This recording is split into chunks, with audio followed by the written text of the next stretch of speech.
let's go ahead and jump into our movie reviews. First movie up we have is Reminiscence. I'm gonna let Jaren, you go ahead and start with this one. How did you feel about Hugh Jackman's clawless performance?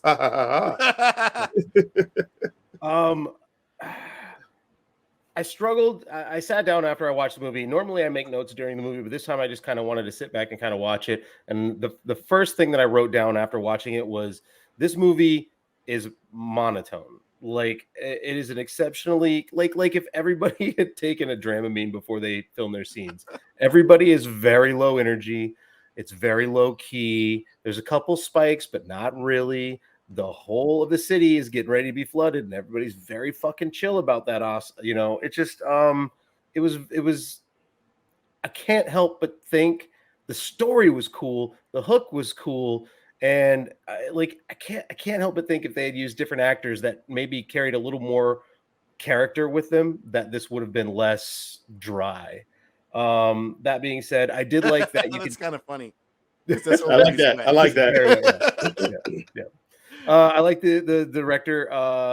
You could tell he wasn't an action director, but apologies. You could tell she wasn't an action director, but she did it in a very, very cool thing that I genuinely appreciated. She didn't like lean on the whole shaky cam bullshit where you can hide being bad at it by just, you know, letting somebody with Tourette's hold the camera.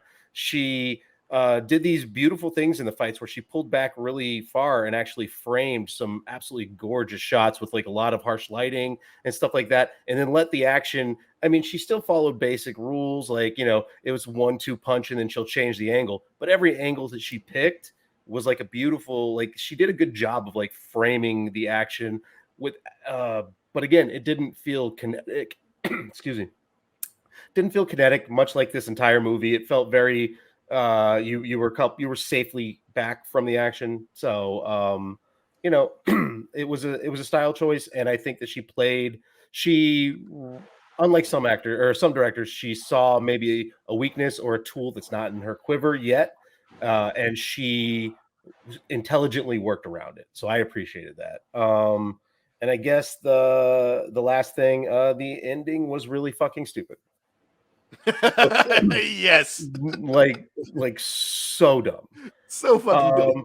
So please elaborate. Apparently, if you burn somebody's brain in this world, it's worse than murdering somebody. So you get treated accordingly in a court of law. They apparently did that. Now that's a lot of the movie setup. And then immediately they're like, okay, but we're gonna let you live in your happiest memory, which is the only thing you want now, because your girlfriend is dead, for the rest of your life. So congratulations on being this world's version of Hitler. You get everything you want. Have a good night, you know, and then that's it. I mean, Now I'll jump on in here. I wish I could reminisce about how good May's vagina had to be, because all these guys were just like fiending for this shit. Like, this whole movie was a fiend fest. Like, it was like, how do I get this vagina off my mind? And I keep going back into my memories to just remember how good it was. Like, every single dude, too, which is so fucked up. Yeah. Like, this movie had this noir feel that I appreciated at first, but then got annoying as it kept going. It felt like a mashup of a bunch of movies, which, again, I like genre mashups, but this one, kind of similar to how we reviewed Free Guy, I feel like it didn't know exactly what it wanted to be. So, like, it was a little bit of Blade Runner, but then it was a little bit of Inception. Then it was a little bit of, if y'all remember the movie Brick, then it was a little bit of Westworld. It just was a little bit of all these things, good ideas from all these movies. Go ahead, Jason. Funny story. This is the director is a writer and director from Westworld. Oh, okay. So, yeah, it felt like it took all the things that we think is cool about those things and put it into this movie. But like I mentioned to you guys, can you be intrigued by something and still think it's boring? Because I was intrigued about how this was unraveling, but I was bored. And then when it got into a complete, utter murder, possible mystery mode, then I was like, all right, I'm out. Like I was okay with you just trying to find this chick, and you were just so, you know, heartbroken from this chick leaving you because he looked like he was a down and out on his luck kind of dude anyway. And then you turned it into, oh no, this chick was involved in a bunch of shit. And this chick was And then I was like, okay, this is getting too hard to believe. The only cool thing I thought about it was, and I think we talked about it on the thread, like Thaddeus Newton's character, I thought she was dope. She definitely, and you guys hit on the head because I put it in my notes, she definitely gave me Zoe vibes, especially when she went into the bar for St. Joe, which I think St. Joe should have got more of the show. St. Joe should have got, he should have been the villain. He should have been the villain of the story. That's 100%. That's literally in my notes. St. Joe is the best character in this whole thing, and you give him no time to be the best character in this whole thing. But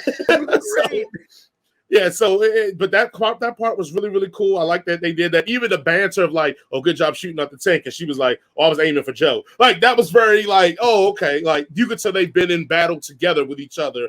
And I'm going to leave one of the points that Jason's going to make it, so I'm not going to steal that point. But I had it in my notes about what point that is. Don't worry, you'll bring it up about better movies in that movie that we really care about. But this one, Okay.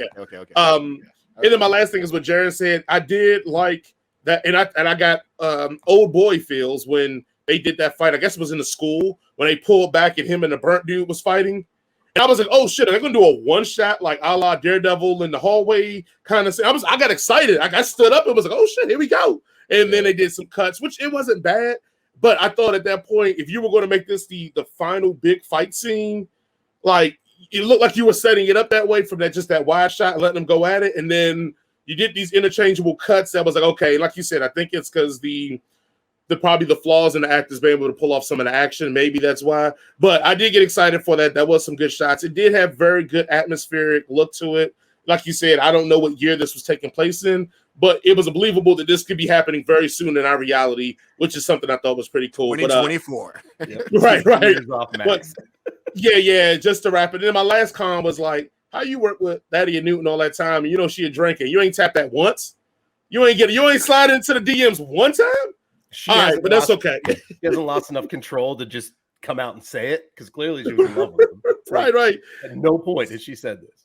Yeah. So my headcanon for this movie would have just kept it what it was originally. A guy who was lovesick chasing a woman. And then to come to find out this woman was a bastard. Not like all the shit they put in this movie, but found out that she just wasn't a good human being. And him having to live with the fact that he's in love with this woman that is a terrible human being. And that's what she does. She comes in, uses people, and moves on. And him having to deal with that. That would have been a way better streamlined movie for me than all the nonsense we got in here. Oh, and then shout out to, I did like how you would watch a scene, and then when the scene would end, you realize it was a memory. I thought that was a pretty good technique they used in the movie a lot. But then they did it like 70 times, and I was like, all right, stop. Like 100 times. Like we can't keep doing this. We can't keep showing me stuff and then realize, oh, this is him coming out of the bath. Oh, and I'm like, all right, I'm done. So go ahead, Jason. I'll let you finish this off. All right. First off, this movie was boring as fuck to me. This movie was boring as fuck. My first note is, with all that water around, a lot of people should be having trench foot. Like their feet should be fucked up. But this movie is kind of, I'm tired of these kind of movies. This is the blandest sort of like story they possibly could have pulled from this world. Like all the stuff that was happening, like they were talking about their backstory, Fanny Newton's backstory, Hugh Jackson's backstory, even St. John's backstory. They were all like, I wanted to see those movies. I wanted to see what was happening, like why they got to this situation, not this, bland love story of the first white devil that pops into the fucking thing, the blandest girl that he's ever met. He suddenly falls in love with her at first sight bullshit. I don't like this stuff anymore. It's just so dumb. It's so trite. It doesn't connect to me anymore. And maybe this movie wasn't made for me. I 100% will believe that there's an audience for this that just isn't me, and that's why it didn't connect with me. But like, you got Fanny Newton right there. Like, do you even need this chick? Like, come on, right. Like, I just don't like how you like this underachieving white dude falls in love with the first blandest white chick that he finds when he has all these beautiful, strong, capable women of color around him that he knows. And it's like, not only was it Fanny Newton, but it was also, I can't remember the actress's name, but the Latina detective. Beautiful, smart, capable. But he falls in love with her chick who forgets her earrings, but she sets him up. But still, who just like sets his ass up. And also, it would have been a way better of a movie if she would just have been an asshole about it and just like, yo, I did this just to, steal stuff from you. But they had to do this sappy, sopping wet love story with these dumb and contrived fucking voiceovers with this pseudo intellectual bullshit. Like every time he had this fucking voiceover that says something sort of like witty or like of world wisdom, I wanted to fucking run my face through a fucking cheese grater. It was just so bad. It's like no one thinks like that. No one talks like that. It's just you're just writing that in there to make yourself sound smart, and it sounds like you're just reading fucking posters at a Hobby Lobby. All right. Like my little last note is that this is a live, laugh, love poster made into a movie. Like this is what this shit is. Man, I'm just tired of seeing like these underachieving white males just fail upwards because they're surrounded around people who are actually capable of doing shit. Like fucking Hugh Jackman should have died so many fucking times, but he didn't because Stanley Newton's a fucking badass or basically because he's white. Like when he got taken out by the fucking security guards, it's like, oh, you're a soldier? Okay, you get this one's a pass for you. You might as well say, oh, we the same color. Go away. You might as well have said that. I think they would have put a bullet in his head if he hadn't seen his tattoo. Exactly. He failed upwards. That's just being part of I will say this. I won't attach that to a race thing, but I will say this. I know Jaron had issues with the ending, which I think it was parts of the ending that which they could have actually put in there that would have explained it. Because in my mind, the reason why he got what he got was that the guy that he like mentally burnt was a very bad guy and probably had killed a bunch of people. And the cops knew he was shady because remember at the beginning the cops were like, "Oh, a shady New Orleans cop, that's normal." Like he was a bad human being, and they probably found out that like he was literally trying to kill a kid.